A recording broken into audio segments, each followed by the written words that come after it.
Hello, and welcome to the first episode of the Big City Podcast. My name is Anto, and I will be your host. In this podcast, we take a deep dive into the world of real estate. Whether you're a first-time home buyer, a seasoned investor, or just curious about the market, we got you covered. From exploring the hottest neighborhoods and trends, we offer tips and advice for you to make informed decisions when it comes to your next transaction. Without further ado, I would like to welcome our first guest, owner and broker of record of Big City Realty, Nerses. Welcome, Nerses. Anto, thank you so much for putting this together. Hope you've had a good weekend and hope you're ready for what's to come this week. We are. So, tell us a bit about yourself. I just work here at Big City Realty actually, amongst a bunch of other amazing people. I got into real estate, I want to say in 2008. Before that, I was in mortgage lending. I was working for Now Bank. It was a trust company called Equitable Trust. Basically, moved to Canada in 2005. I was 18 years old. I did every single job you could think of, from scooping ice cream to working at UPS to working at a chocolate factory to delivering Swiss Chalet to worked at Cadillac Fairview after, which got my interest in real estate based on their massive portfolio.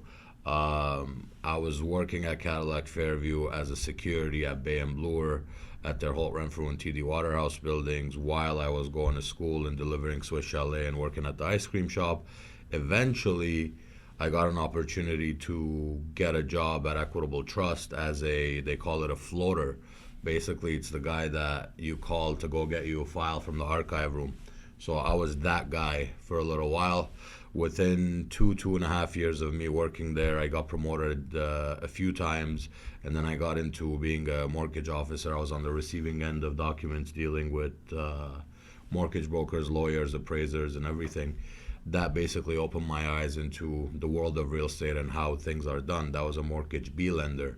So when you learn the B mortgages, for anybody that doesn't know, is when you need a mortgage and you go to a top 5 bank and they say no, there are other options. Some people, when the top 5 bank says no to them, they're done and they'll just be like, I can't do it. But every person's situation is different. Some people are self-employed, some people claim less taxes, some people work cash jobs, whatever the case may be. That basically opened my eyes into the opportunities and how people are taking advantage of real estate for building generational wealth. Eventually, Equitable needed access to MLS for research purposes on the properties that they were lending on. And so they offered to pay for my education to get into real estate, which to this day, which I'm very thankful. Eventually, I got my license. It was year 2008 when the financial meltdown in the US was happening and a bunch of people were being let go from American banks, even within Canada. So we had a lot of, let's just call it, turnover of staff. A lot of people came on to Equitable from other banks. The chemistry was different. The way people worked was different. I was already 1 foot out the door in terms of like real estate being my main career choice. And one day, let's just call it, I still thank that lady to this day. One of my managers, then managers, she was my new manager. One day things didn't really go as planned because, I had good numbers on the floor, I had good compliance and everything, but they wanted things done differently all of a sudden. And I was seeing the light at the end of the tunnel of the real estate world, even though I was young and stupid and had girlfriends and I was in debt, secured, unsecured, doesn't matter. I went to the HR lady's office, Jody. I still talk to her till this day and I appreciate her. And I said, I'm out. This is my last day. I'd love to give you 2 weeks. I could be here, but probably it's best for everyone if I leave. And that was me getting into real estate full time and doing it knowing that I have no other option. I'm in debt. I have to work. I have to make money and I have to do what I need to do. I started doing that. I signed up with a brokerage that somebody I knew referred me to. It was great. I'm not going to name the brokerage. There was 400 agents, about 400 deals they did per year. at the first Christmas party when we went, it was myself and my now wife. She was then my fiance. We were sitting at the table. I was still a part-timer. They basically put me on a table demographically matching to where I'm from. So basically, people that speak Armenian, Arabic, this, that, yeah. So everybody was talking the big talk, this and that, and I'm like, okay, this, that. Eventually, they start calling up names for awards, and I wasn't even expecting an award because I thought I'm just barely getting by. No one from that table got an award.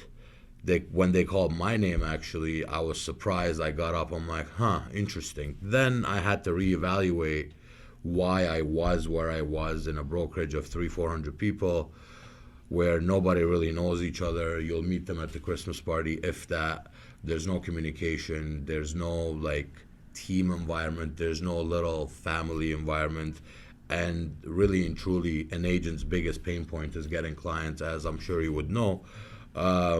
So that's when the idea of Big City Realty was born, in terms of let's put together a brokerage that actually accounts for every single person that's part of that brokerage and tries to do the business development for those agents and keep that team small and do those 3, 4, 500 deals with, under 20 agents.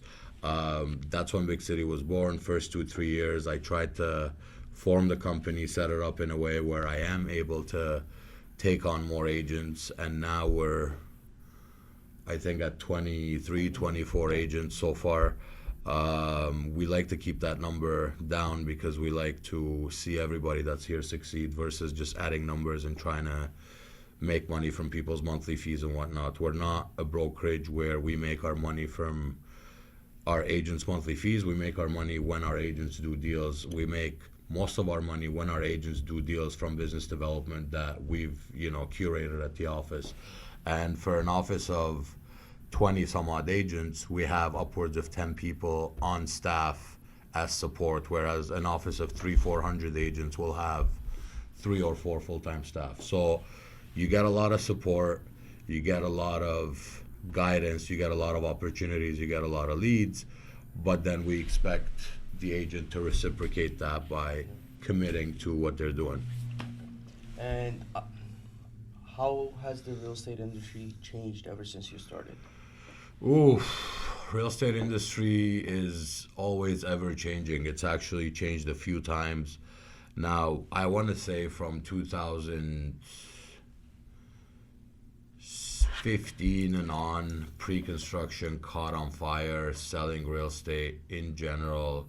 From 2015 till about 2021, it was a little bit less complicated to sell real estate because the buyer mentality was of that where everybody's buying, I want to buy too, fear of missing out. Everybody was ready to buy, everybody was ready to sign on the dotted line.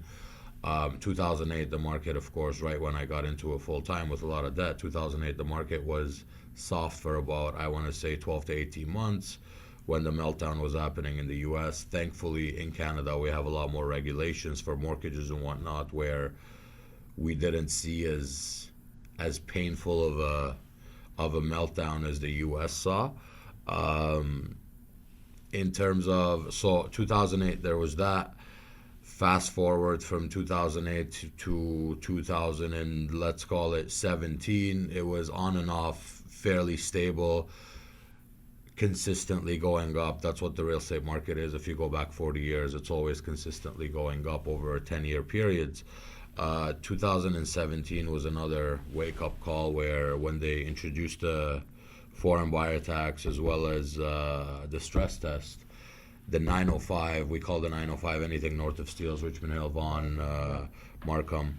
The 905 dropped considerably in values, where if you had bought something February of 2017, for example, a bungalow in, let's call it Markham Village, where I live, for 1.5 in 2017, May, that $1.5 million property became $1 million or $1,100,000.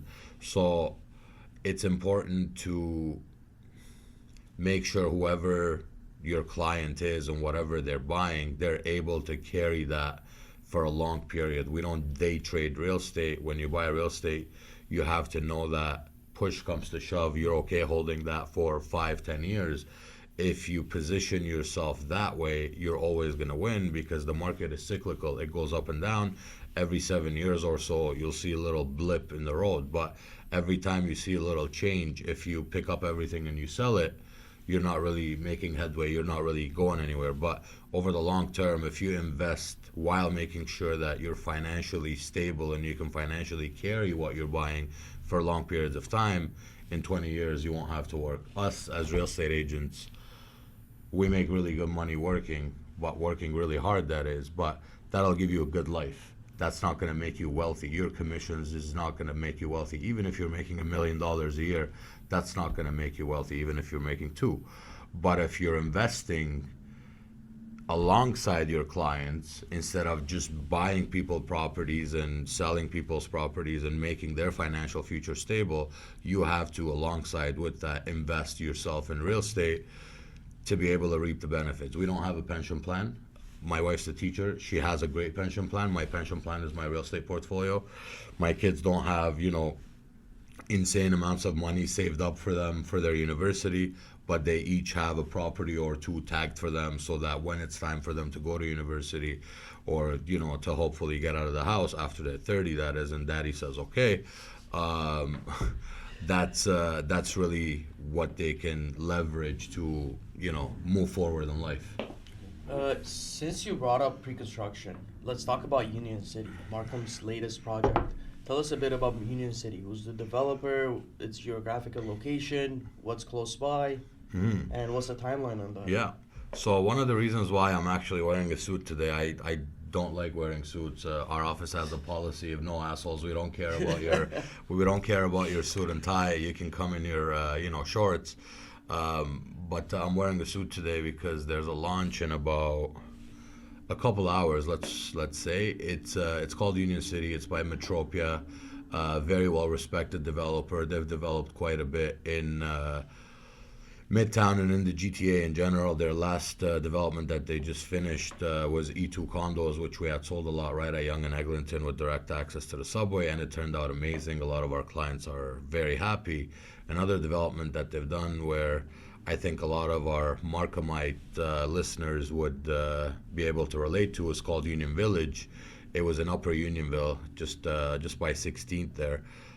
Massive project. They did it with Minto Communities GTA, and they sold out every single time. I don't remember how many launches we had. It was probably 7 or 8 launches. Every single time it launched, it sold. It was a development of low-rise, basically. We call low-rise anything, townhouses, semis, and detached and whatnot. So now they're launching Union City. If we're not familiar with downtown Markham, maybe we can add some links on the bottom of this podcast or YouTube video, whatever this is going, and we can add some links to our downtown Markham realestate.ca landing page, or we can add links to our event that we just had on this past Thursday on March 23rd. So downtown Markham as a whole is actually the largest master plan community in North America. It's 242 acres, mostly owned by one developer. And now you have York University Markham campus finishing up construction and opening their doors in 2024 with a lot of good programs. So the reasons why downtown Markham is good, just to kind of zoom out, you're investing into a neighborhood that has good income per household. You're investing into a neighborhood that has its Unionville, we're talking about, that has amazing schools. You're investing into a neighborhood that has the average house price in Unionville is about $2.5 million for something half decent. Unionville GO Station is right there. And last but not least, you have an institution, an educational institution coming to the area, such as York University. That changes things quite a bit from a lot of different aspects, in terms of you have a lot of students coming, you have a lot of faculty members coming. These people are basically going to live, eat, play, party, and everything in that area. And if you've walked around or driven around on Enterprise Boulevard, which is downtown Markham, It runs from Warden all the way to Kennedy. You'll see the type of retail and everything that's going into the area. It's very cohesive. It's not random where you have a convenience store next to a tire shop, next to, some random things. It's very well put together because the vision has started in 1990. In the 90s, this was tagged as a future downtown where there were farms here. The houses along 16th Avenue were just being built. When you add all of these and tack on top of that the fact that Markham is actually Ontario's second largest tech sector in terms of there's over 1,500 tech giants that have their head offices in Markham. They produce over 37,000 high-paying jobs. So when you're an investor, let's say buying into this area, your tenant could be a student from York University, but your tenant very well could also be someone that works at AMD, someone that works at IBM, someone that works at Huawei, someone that works at Lenovo, someone that will work at the new Ryan Reynolds is now putting in a massive, it actually got announced yesterday, a massive film studio. It's going to be one of the largest in Canada. So your tenant mix is going to be very good, very qualified. And the fact that Metropia is doing this right next to York University, the first phase is actually on the north side of Enterprise Boulevard, just west of Kennedy. It comprises of 3 buildings, and then the second, I'm calling it 2 phases, but it comprises of 9 buildings. The first phase is 3 buildings on the north side. The second phase is 6 buildings on the south side. It is a very good vision. It is a very good building package put together with amazing amenities. The builder has built before, and they do build quality. They build on time. And so when you factor in everything that is currently there and whatever is planned for the area and the way the city of Markham, does their planning and executing of whatever visions that were brought forward, I think this will be a win 100% of the time. Long term, you're going to reap the benefits. If you're buying it for yourself to live in, there's units that could fit the criteria. There's small size units from 290 square feet, and there are units up to just under 900 square feet. So there's options for everyone. It's closing in 2027 end, so chances are it might be 2028. It gives you time to basically let your investment appreciate. It gives you time so that you can make your payments in installments. It has a really good deposit structure stretched out over 2.5, 3 years. It's basically, I call it forced savings. When I sign on the dotted line for a pre-construction project, it makes me earmark certain amount of money every month or every 2 months or every commission check or however you're receiving your income, so that you can service that investment, so that you can make those payments. Now imagine you didn't have that investment and you had that money sitting in your bank account. Knowing me, I would go buy something nice that doesn't appreciate. How many shoes can you have, right? How many cars can you have, and where do you deposit that 10 years down the road? Now imagine 10 years ago you had bought in downtown Markham 2-3 condos over a 10-year period. You would have been so much further ahead now, for example, right? So when people come and look at a project, they're always going to say it's expensive. From 15 years ago, I've been selling real estate. Every single time the conversation is when we talk about something, people think it's expensive. Is real estate affordable in Canada? No. Let's address the elephant in the room. It's not affordable in Canada, but is it going to become less affordable in 20, 30 years? Absolutely not. If you go anywhere else in the world where they are as good of a city as Toronto is, as the GTA is, we're on the world map as one of the premier cities. Buying real estate is really not a right. You have to work for it. Where I come from, I could have never bought real estate myself, regardless of how hard I worked. It just wasn't possible. The income versus the cost of buying real estate was the gap was way too big. It would never happen. Here, that opportunity at least exists. You can get in, you can start somewhere, whether if you're doing it by yourself, whether if you're doing it with your family, whether if you're doing it with friends. They have to be really good friends. Proceed with caution. Always paperwork. But the idea is to start. You have to start somewhere, and you have to put your time in the market so that you can actually reap the benefits in the future. Okay. Well, thank you, Nerses. Also, I would like to thank everyone for tuning in. I will be attaching all the links down in the description, information about Union City or downtown Markham. Make sure you visit those sites. Also, please subscribe and follow us on Spotify. Have a good Thank day. you so much. Have a great day.